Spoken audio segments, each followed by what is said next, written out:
Kathak class at 48, a zipline in 40s, 8 hours of sleep, guilt-free at 50.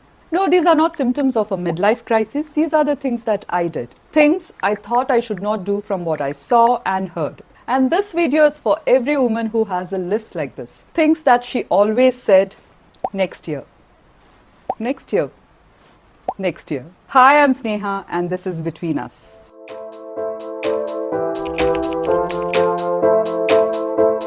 I always wanted to learn Kathak, not as a child, as a grown woman who knew exactly what she wanted. And I kept finding reasons to wait. Too busy, too old, work pressure. Who learns Kathak at 47? I did. And after months of practice, I also gave my first performance. It wasn't perfect, but I was on that stage. And every woman watching this has her own version of Kathak. The painting, the language, the instrument, the skill that she's been quietly carrying around for 20 years and never once made time for. Whatever yours is, this is not next year, this is now. For most of my adult life, someone always needed me somewhere else. A meeting, a deadline, a family obligation, a reason that made more sense than what I actually wanted. And slowly, quietly, the things that I wanted to do just stopped making the list. Then I did a zipline. Strapped in, heart somewhere in my throat, absolutely no control over what happened next. And in that one moment, suspended in the air, I wasn't anyone's anything. I was just me. Do you know how long it had been since I had felt that? The things that you never did, they are not waiting for the right time. There is no right time. You just go. We have spent our entire lives investing in everything and everyone else. The child's education, the home, the career, the family. And when it came to ourselves, we asked, is this really necessary? Can I justify this? I want to talk to you about a different kind of investment, a course that you've been wanting to do.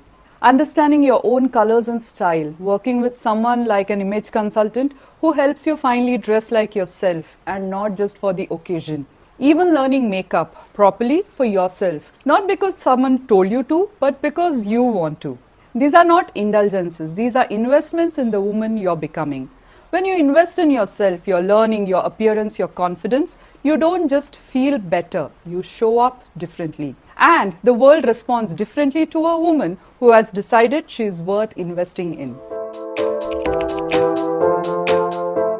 You've heard the oxygen mask analogy. Put yours on first before helping others. We all nod when we hear that.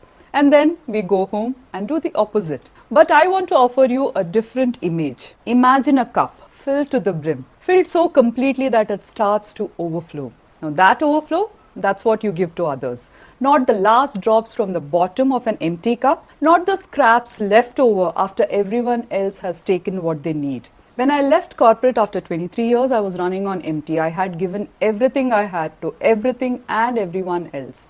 And I had nothing left. Not for others and not, if I'm honest, for myself. Choosing myself wasn't selfish. It was the only way I could ever genuinely pour into anyone else again. Fill your cup all the way until it overflows. Only then, give from that place. I want to say something that nobody is saying loudly enough. Women are exhausted. And we have normalized that exhaustion to the point where we wear it like a badge of honor. I run a community of women and I see something that breaks my heart a little. Last seen, 2 a.m. Online again, 6 a.m. Every single day. And I want to ask every woman doing this, who told you that rest was something you had to earn? Who told you that sleeping 8 hours was lazy?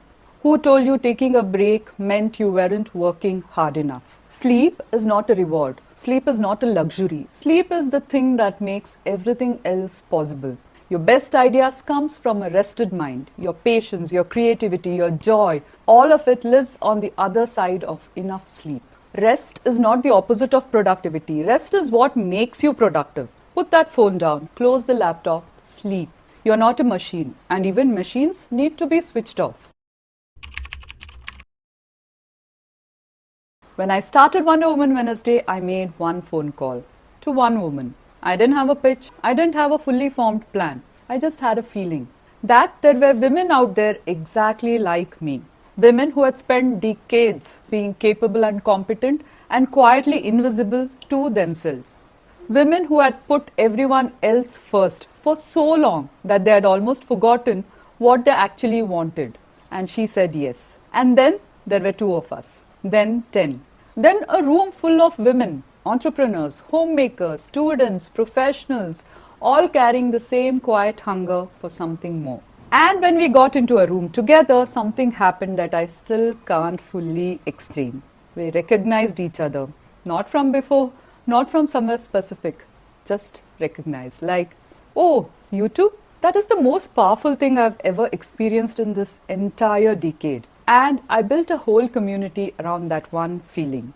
So if you're in your 40s or 50s and you have a list, things you always said next year, things you never dared because someone always needed you, investments you kept postponing, a cup you kept emptying for everyone else, sleep you kept stealing from yourself, people you haven't found yet. I want you to know something.